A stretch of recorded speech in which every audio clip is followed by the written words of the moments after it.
Hey guys, welcome back. So today I'm gonna show you 10 decks for beginning or returning Marvel Snap players. I'm planning on doing more of these tutorial type videos, so if you enjoy that kind of stuff or need it, stay tuned. Alright, so for our first deck, we have a simple on reveal deck. I'm going to try to make these decks pretty low collection level. You don't need too many high level cards. And in any deck, feel free to make whatever changes for cards that you don't have or cards that you just don't think will fit.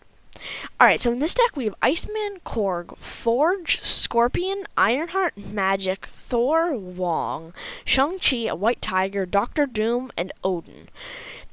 There's really one thing in common between all these cards. They're on reveal. Except for one, Wong. Wong is actually maybe the most important card in this entire deck. Ongoing your on reveal effects happen twice.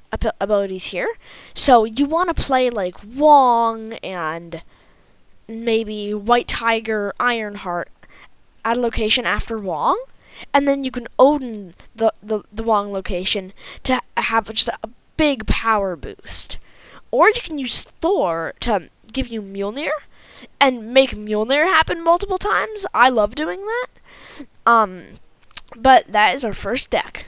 Alright, now for our second deck, and one of my personal favorites. This is the move deck. My move deck is made up of Aranya, Iron Fist, Dagger, Hulkbuster, Kraven, Multiple Man, Cloak, Vulture, Miles Morales, Spider-Man, Vision, Heimdall, and Magneto. So, this deck, it's, again, pretty low collection level, except for Aranya.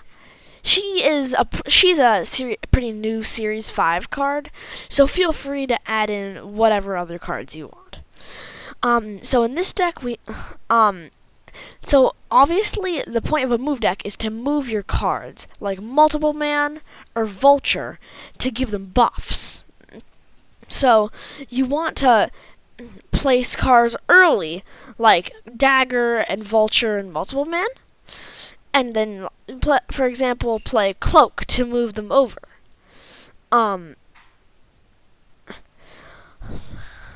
Just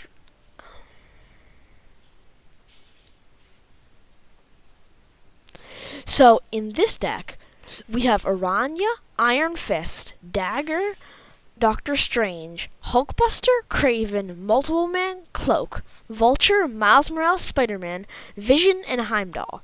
So this is the number 2, our move deck. So obviously the point of a move deck is to move the cards that get buffs when they move. For example, Kraven, Dagger, Vulture.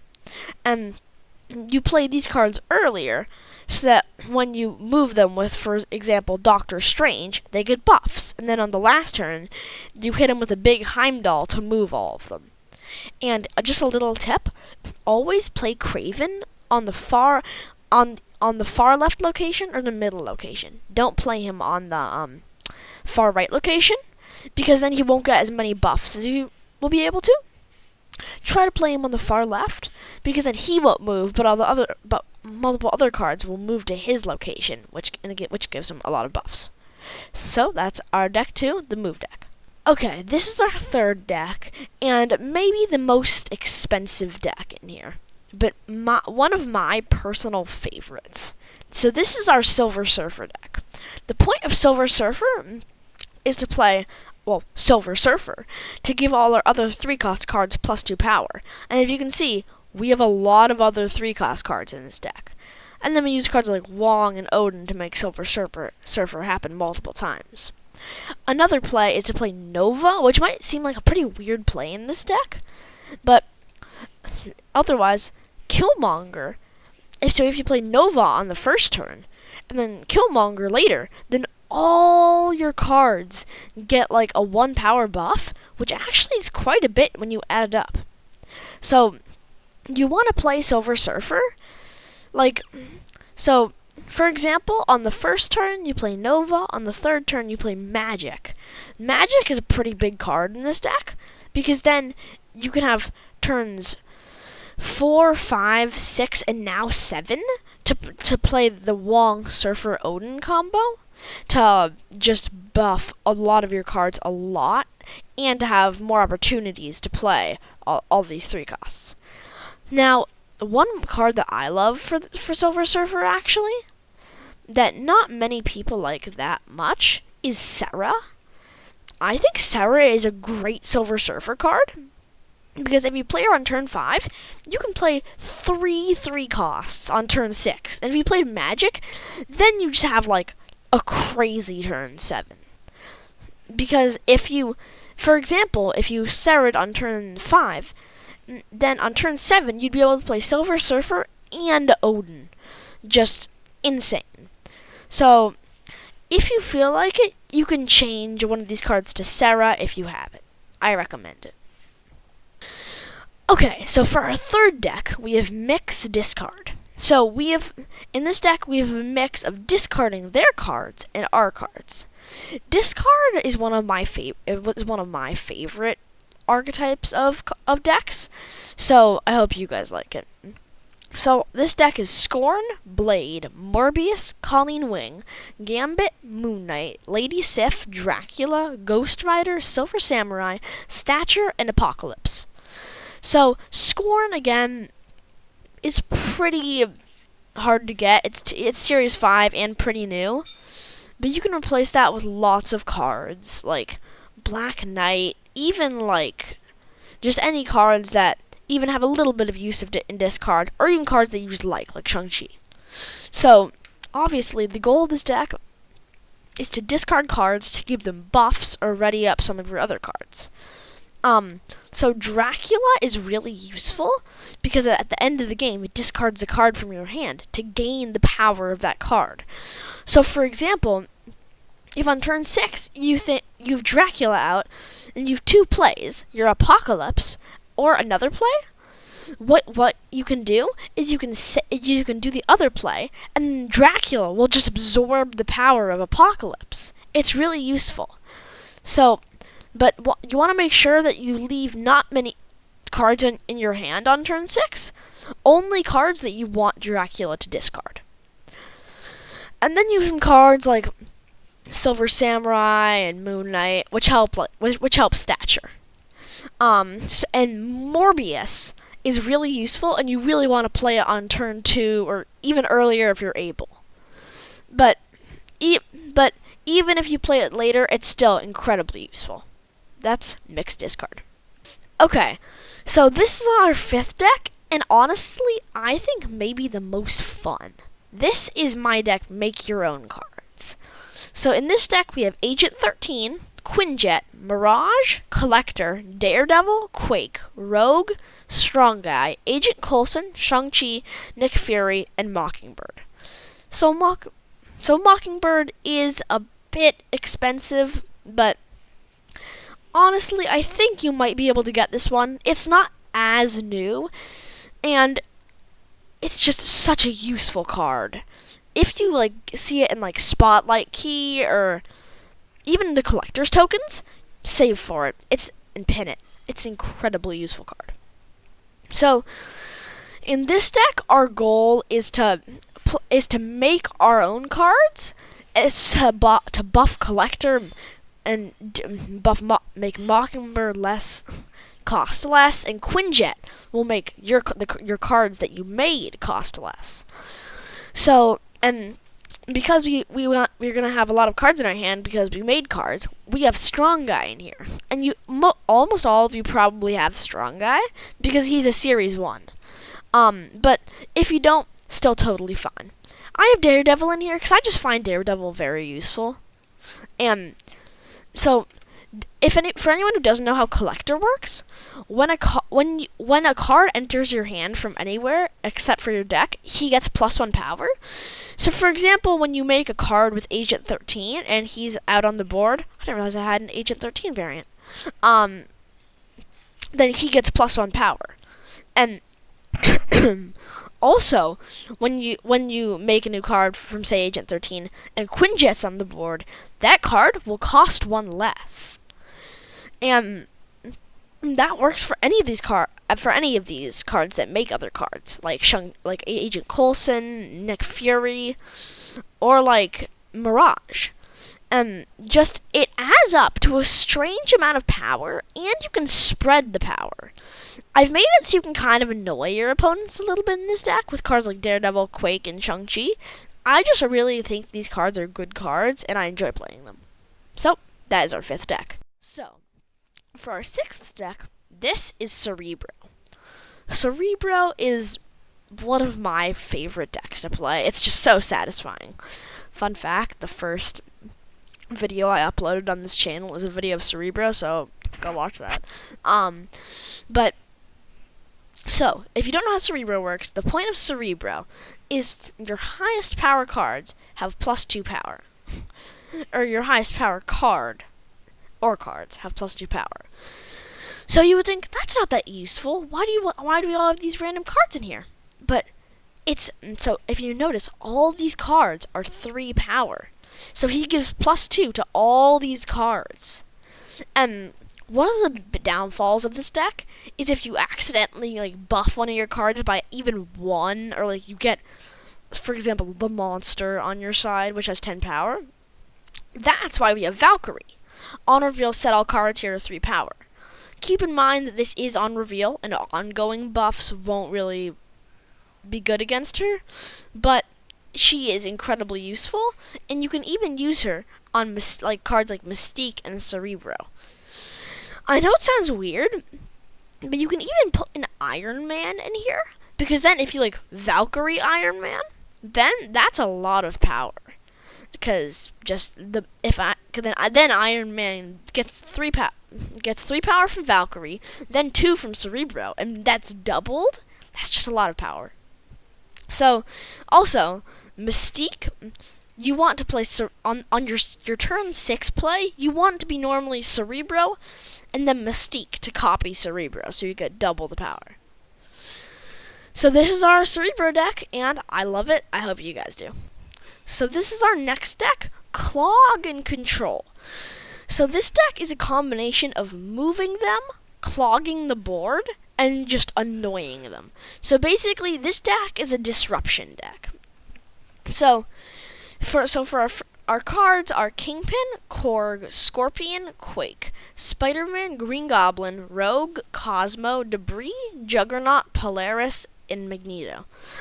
Honestly, all these cards are pretty accessible, so you should have at least a few of these cards. So, our first card, Kingpin, fits into our move. So, for our move, we have Kingpin, Spider-Man, Polaris, Magneto, and perhaps Juggernaut.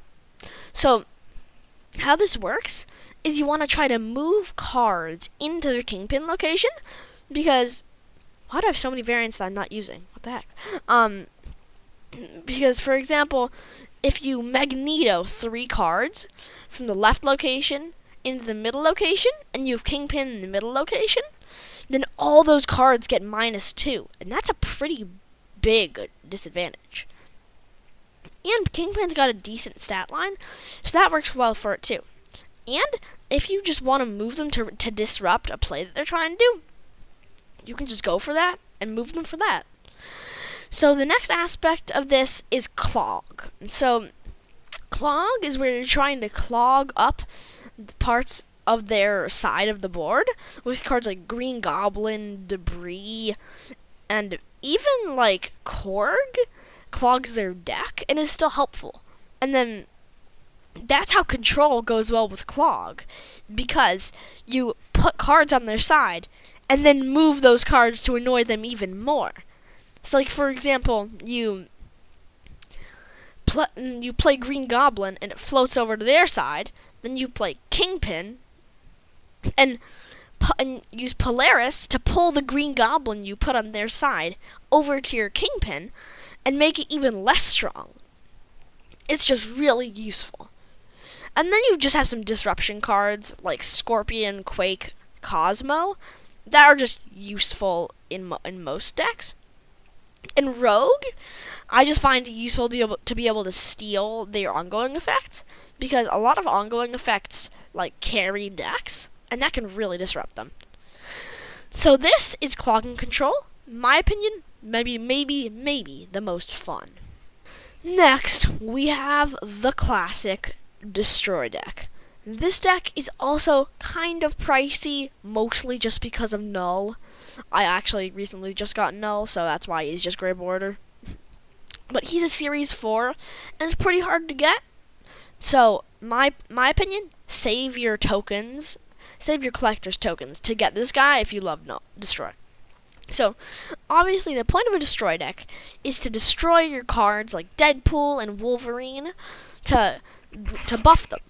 Deadpool is one of your most useful cards in this deck because, say you destroy it once with Carnage and it becomes a 2-power, then you destroy it again with Venom, it becomes a 4-power, then you destroy it again, 8, and if it just keeps scaling like that, it can become pretty insane.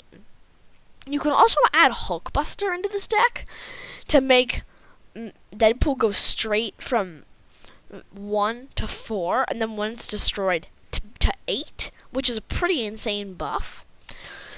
And then on the last turn, normally you have some pretty big numbers, but you don't have them spread out that well, so you can Arnim Zola one of your cards and just make it so big. Normally your Null is like very big by the last turn, so you can play that too. Or you can just play Death, which is a pretty big boom, or you can play it alongside one of the other cards. Like if you've destroyed enough to make it be 0 cost, you can play both Death and Arnim Zola on the last turn to make an Arnim Zola Death combo. And the last card that I think is very useful is Attuma. After each turn, destroy one of your cards here with less power. So, normally, it would destroy a card like Wolverine or Nova, but you want to make sure that it doesn't destroy like a big card and like Death. You really try not to put your big cards at the Attuma location. You want to put cards like Wolverine that have the chance of coming back to Attuma to make Attuma destroy it again and again and again. Or just play like Deadpool, so that you can just play the Attuma and let Attuma destroy it and not have to waste more energy on destroying the Deadpool. Well, anyway, this is our Destroy deck, and let's go to the next one. So this is our next deck, which is a Bounce deck. Now, Bounce is actually a pretty expensive deck, especially mine. We really have only 2 expensive cards. Toxin, which is a Series 5 pretty new card, but if you like Bounce, you really want Toxin. It's incredibly useful. And Elsa Bloodstone, which is, I think, a Series 4. It's not letting me see. Series 4 or 5. And it's just really useful. So, the point of Bounce is to play a bunch of on-reveal cards to maybe give them buffs or give some of your other cards buffs or make new good cards or annoy your opponents, and then bring them back into your hand so you can play them again and again and again. And then you can use cards like Bishop, because you're going to play a lot of cards. This Bishop can be really big, like 15 power or something. Like, for example, you play the Hood, which adds a demon to your hand, and America Chavez at a location, which gives your top card 2 power. And then you use Beast to bring it back into your hand. Return your other cards here to your hand. They cost 1 less next turn. And because they cost 1 less, you can play like the Hood and America Chavez again, but you can also play like Rocket Raccoon, which then you use Falcon to bring them all back into your hand after you've gotten buffs from them. Then you just keep doing that, and then you get some pretty big 1 cost or higher cards. And then you're also filling up locations. That's why we have Elsa Bloodstone, because then you fill up the location, but then right as you fill it up, you bring the cards back into your hand so that you get multiple uses out of Elsa Bloodstone.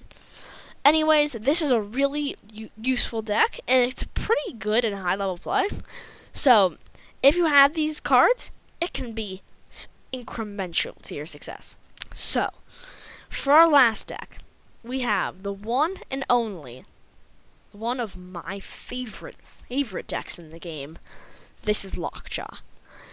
It is kind of expensive, but also can be pretty cheap if you want to switch out some cards. You don't need Silver Sable. You just get some low-cost cards that are nice and you like.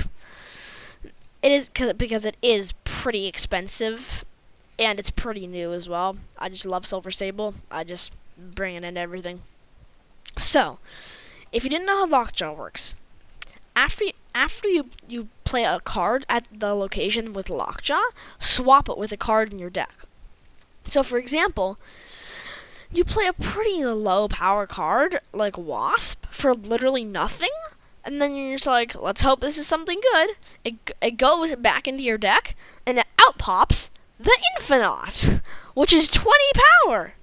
So then you can just have so much power, and then you Jane Foster Thor Wasp back into your hand, and then it's just again and again and again. It's just so useful.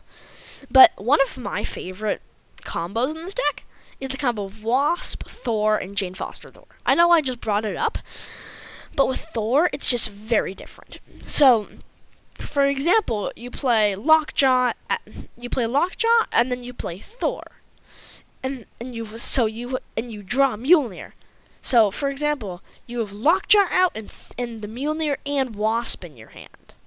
So about now, it should be around turn 5, and then Mjolnir and Wasp are both 0 cost, so you can play them both at the Lockjaw location. So they go in and bring you something nice, and then you play Jane Foster Thor to bring them back into your hand, so you can either do it again or just use Mjolnir again for its power.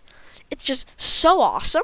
And then with the extra power coming out of Lockjaw, with, like, for example, Doctor Doom, Odin, Infinite, which can come up multiple times if you play your cards right, it's just so useful, and it can actually be really funny how much power you get. So that's our final deck. Thank you guys for watching. I really appreciate it. If you're a new viewer or a returning viewer, if you can like this video or subscribe to my channel, I would really appreciate it.